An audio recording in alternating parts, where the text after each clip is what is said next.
They told him he had 5 good years left. That was 15 years ago.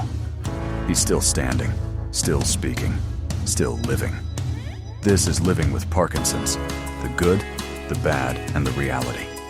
A podcast about what happens when life throws you something incurable, and you fight back anyway. Hosted by Bryce Perry. Diagnosed at 40, 15 years into the battle. This is the truth behind the tremor. Let's begin.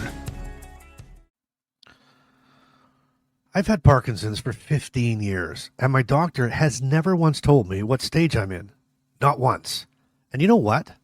That might actually be a good thing. If you've ever found yourself wondering, what stage am I in? Or hearing others talk about being in stage 2 or 4 or the early stage, and you're feeling confused or left out, well, stick around. Because today we're going to break down the 5 official Parkinson's stages and why your doctor might never bring them up, and why they don't always reflect what you're actually going through. Well, welcome to the channel. I want to thank my loyal viewers for always sticking with me. And if you're new here, my name is Bryce, and this is Living with Parkinson's, the good, the bad, and the reality. And this is Doing Life Today. And our channel is all about providing strength and hope and support to individuals living with Parkinson's disease and their caregivers.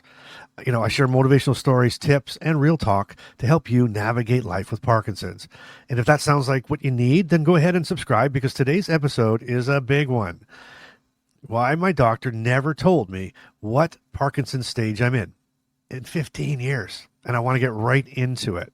So when people talk about Parkinson's stages, they're usually referring to something called the Hoehn and Yahr scale. And it was developed in 1967, and it breaks Parkinson's down into 5 stages, mostly based on motor symptoms. And let's go through them quickly, okay?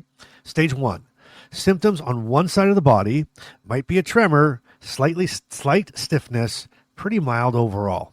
Okay, stage 1. Stage 2, symptoms on both sides, but still fully independent.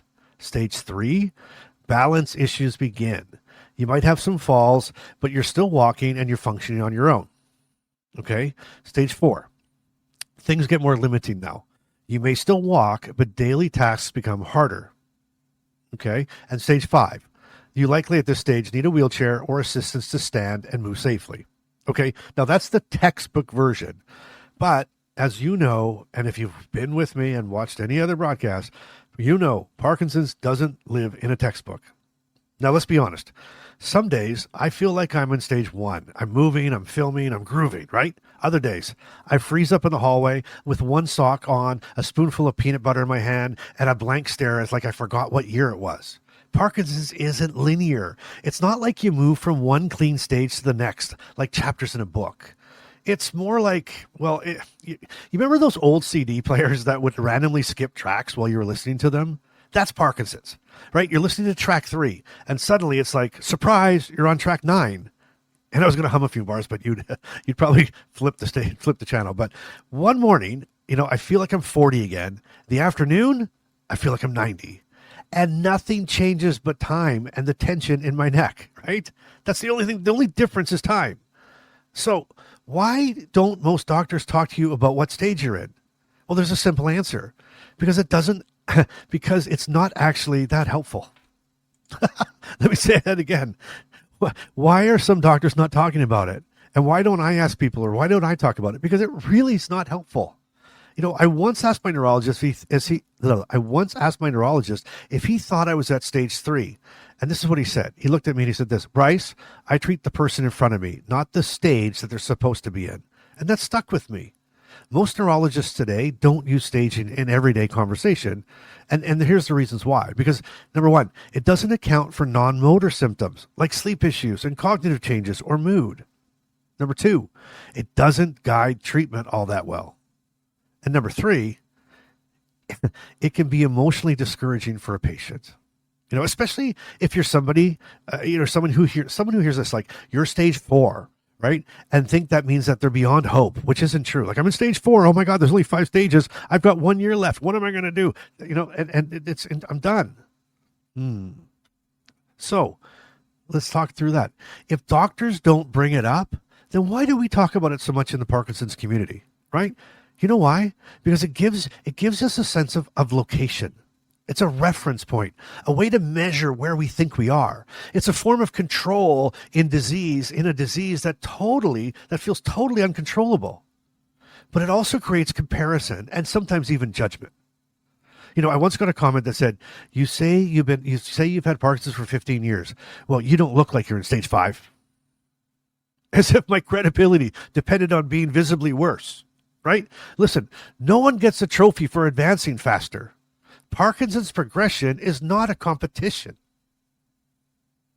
I hope I didn't step on some toes with that, but let me ask you this.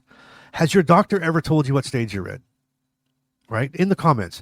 If you hit first question in the comments, has your doctor ever told you what stage you're in? Again, 15 years in, not one time has my doctor ever told me what stage I'm in. But I want to know, has your doctor told you?